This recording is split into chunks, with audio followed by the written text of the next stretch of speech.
Welcome to the Encouragement for Work podcast with your host, Mark Griffin, founder and owner of In His Name HR. Each week, Mark interviews nationally known thought leaders from corporate America, higher education, churches, and ministries. His goal is to bring you great ideas that help engage your employees, shift your culture toward higher performance, and increase employee loyalty at the organization you lead. Each episode features an idea or process that's made a tremendous impact on employees and employers alike. Now sit back, relax, and listen in as he delivers encouragement today through this episode's special guest. Well, hello and welcome to Encouragement for Work. I'm your host, Mark Griffin. Today we're going to be talking with Bill Musick. Bill is a senior human resources professional with 14 years of experience in automotive, pharmaceuticals, consumer products, electrical control and distribution products, and metalworking, OEM manufacturing. He's worked in union and non-union environments. Bill is currently serving as Vice President of Human Resources at the Billy Graham Association. Bill, welcome to our podcast. We're so excited to have you here. Why don't you tell our listeners a little bit about your background?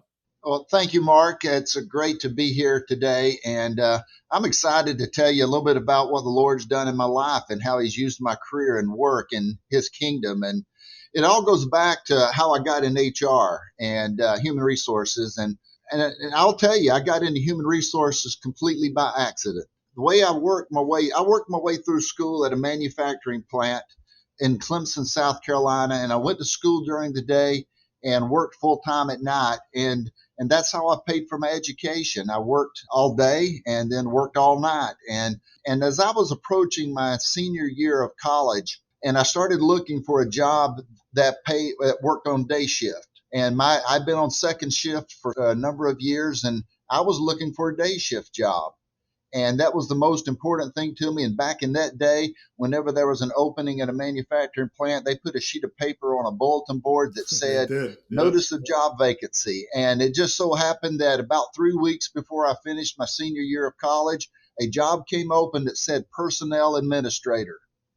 And at that time, I signed for it. I knew absolutely nothing about human resources, but I remember the interviewer asked me, do you know anything about human resources? And I said, no, I don't know anything about HR, but I know this organization, having been working here for 4 years, I know this organization better than somebody who knows HR, and I can learn HR more quickly than somebody can learn this organization. And he bought it, and I started my career in HR right there. And people ask me, how did you get in HR? And I say, it was luck. It just so happened to be the first job that was a day shift job nearing the end of my time at school. And if that job had been an engineering job, I would have gone into engineering. You would have gone into engineering. And I get your plight at the time because coincidentally, I did the same thing. I worked myself through college. My first HR job was on the second shift. I took the second shift so I could get my master's degree during the day. So I get what that was like back then. You were also in the transition from personnel to human resources. That all happened in the early 90s as well. You've had an incredible career in corporate America. What has that helped you do to bring those ideas and thoughts to the ministry world, Bill? Yeah, it's interesting how I made the transition into the ministry work. And as you mentioned, the Lord really has blessed me in the work that I've gotten to do over the years. I had a lot of great workforces and got to do a lot of fun and wonderful things. And about 10 years ago now, I was working in Kearney, Nebraska, central Nebraska, and I felt the Lord calling me into the ministry. And I talked to my pastor and said, Roger, I think the Lord's calling me into the ministry. And he said, great, let me talk to the board about creating a position for you. I talked to some missionaries and I said, Wade, tell me, how do you become a missionary? And he described to me how to become a missionary. And in the midst of those prayers and praying about, Lord, what do you want me to do with the rest of my life? I get a call out of the blue from a recruiter in California who said, there's a vice president of human resources position at Billy Graham Evangelistic in Charlotte, North Carolina. Are you interested? Wow. And to this day, I don't know how he found me other than the Lord told him I was being called into the ministry. And I knew immediately this is where God was calling me. And what's been interesting is that there's a lot of things that are very similar about ministry work that relates to business employment.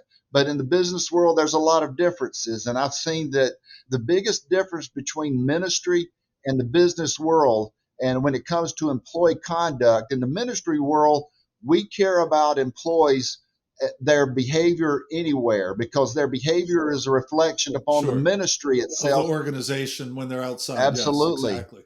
And so, it's been a blessing to be on both sides of the fence. And, it's been amazing how God's called me into the ministry, because if I hadn't gotten that call, I would have been in the church somewhere, or I would have been in the mission field somewhere. Sure. Well, Bill, we have a common theme on Encouragement for Work podcast as we talk to these thought experts across the United States. Very similar stories. God's equipping his saints. He's lining people up with the right positions based on their strengths, based on their willingness. And he really is making divine appointments. I've met with some people that are really just shocked that they wake up and they're CEO of a $800 million ministry. How did I get here? How did this work? I'm too young for this. And people are falling into some incredible roles that can influence the gospel moving forward. So, Bill, we're going to talk about a couple things today as it relates to employee success. We're going to talk about 3 keys. Do you want to give us like a high level overview of what the 3 keys are, and then we'll get into each one individually? Yes, glad to. And one of the things that I would note that employee success depends upon biblical principles. God figured this out long before human beings figured it out. And, the first thing I would say is that we need to create a vision for employees. And scripture is very clear. It says, where there is no vision, the people perish.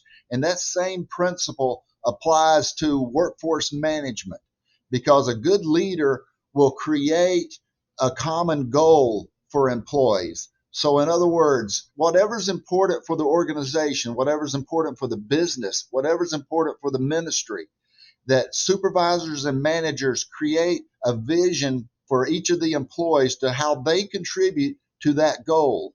And the better they do that, the more satisfied they'll have employees, and you'll achieve, as a manager, achieve the objectives of the organization by aligning employees to that common goal. Bill, that's an incredible thought, an incredible suggestion, because it's something that we talk about all the time as an HR firm.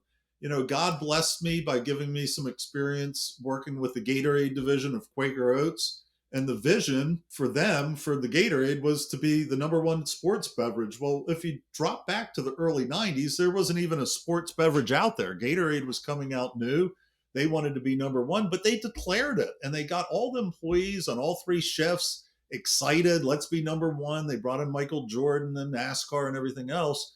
And what I'm finding is, when you look at that within secular organizations, they get a lot of rah-rah and they get a lot of people aligned and people want to work for that organization. But sadly, I go into ministries and, even some Christian colleges, and they just don't have that excitement. So is what you're saying, we need to bring that excitement to all the ministry related organizations as well?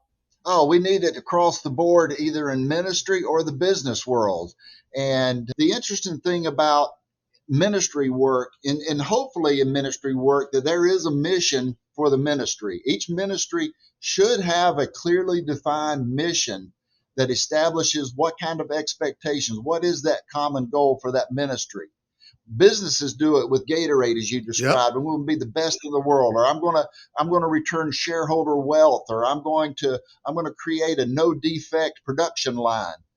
So there's ways of doing that across the business world, but there's also the same mission in the ministry world. And the mission in the ministry might be, I'm going to have a pro-life center that saves babies on a scale that we've never seen before. It might be a goal or objective that we're going to feed the homeless like they've never been fed before. Or we're going to rebuild houses like they've never been rebuilt before, or whatever that goal or objective in the ministry is. It needs to be common among its employees. So again, whether you're in ministry, whether you're in the business world, aligning employees to a common goal is the first clear step in leading well. That is excellent. Great. Now let's move on to your second point, Bill. Yes. Now, the second thing is we need to recognize and reward behavior that achieves these goals. So again, if we set these standards up, we need to think about how do we recognize and reward employees. And obviously the chief reward in the business world we used was money. And we aligned compensation, we aligned variable compensation with meeting key business objectives. And there's a lot of work done, a lot of research done on how that can be done effectively. But again, you're looking to reward money.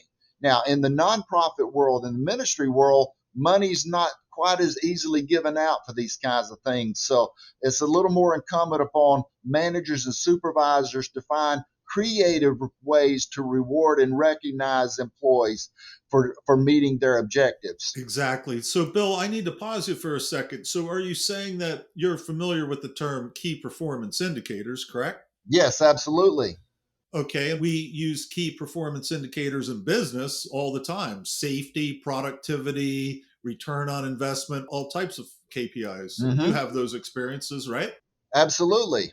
So we need to do the same thing within ministry and church as well. There's no shame in it. The Bible says we need to write things on tablets. So let's write it on tablets and let's set goals and objectives. And I see this within ministries and churches all the time. Those that set out goals and objectives, they achieve it and they extend past it. So, for instance, a pastor might say, "Oh, I'm a church. I can't measure anything." That would be wrong. No, you actually can. Why don't we get everybody excited and measure how many conversions, how many people have accepted Christ as their Savior, or how many baptisms, or how many new children and kidmen have we added into the children's ministry? So, is that what you're trying to explain? Setting goals and objectives that way, and then setting up rewards based on the appropriateness of the organization? Yeah, absolutely, Mark. And that's well said. And something I've learned over my 40 years of HR experience is this: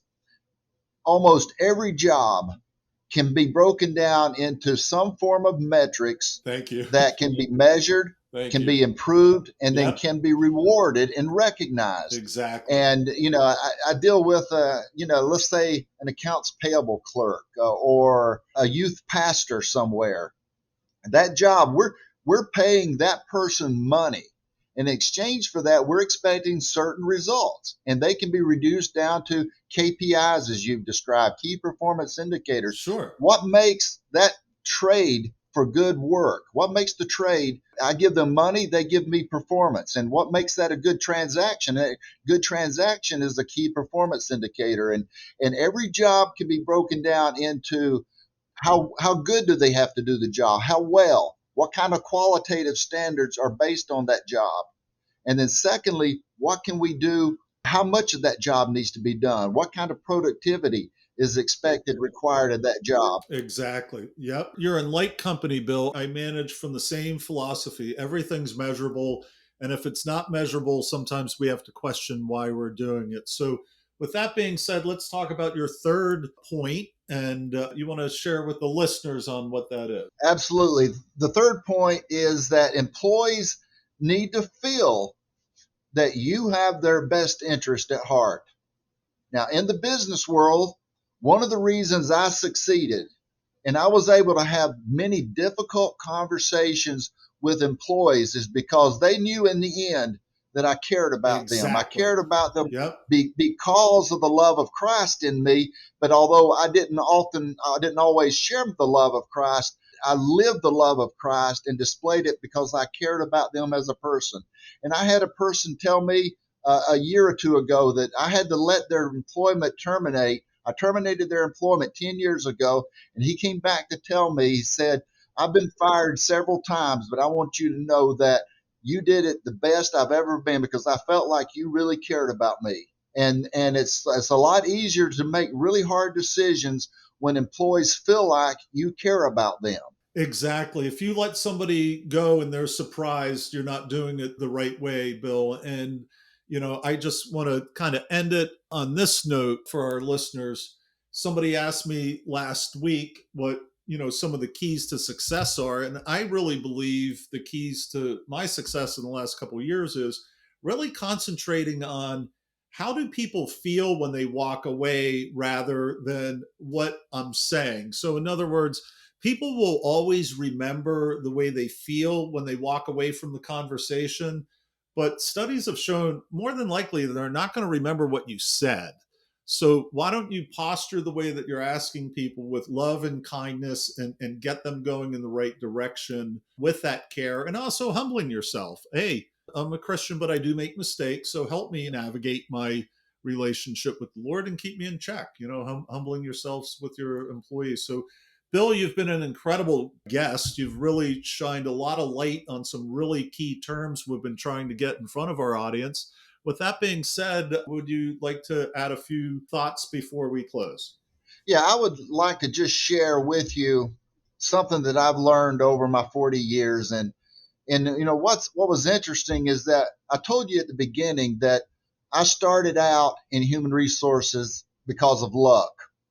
And it was luck that got me into HR because it was a day shift job. And, when I look back on it now with a different set of eyes, I believe at that time, 40 years ago, when I first got in human resources, that God was looking and saying, I need a vice president of human resources at Billy Graham Evangelistic Association, and I'm going to start preparing him right now. Exactly. And that's exactly what he did. And I can tell you, Mark, there's no better place to be than in God's will and in the center of God's will, doing his work and doing it the way he wants it done, whether it's in ministry or whether it's in business. There's nothing better than being in God's will. Well, Bill, you're being an encouragement to so many listening, but you've been an incredible encouragement to myself as well today. So God bless you, and God bless the Billy Graham Association, and would love to have you back on in a couple months. Take care now. Bye-bye. Thank you. Would love to. This episode of Encouragement for Work has been brought to you by Job Shepherd. Post-COVID-19 recruitment has been unquestionably hard for employers, with many struggling to find quality employees in the aftermath. Religious exempt employers have had an especially difficult time. Welcome to Job Shepherd, a platform that will change all of this for you. Job Shepherd was created to meet the demand by Christian employers, including ministries, camps, churches, colleges, and Christian for-profit companies in their search for qualified job candidates. Now, for a limited time only, employers post a job for free. Job seekers, come join us. You are always free. Learn more at www.jobshepherd.com.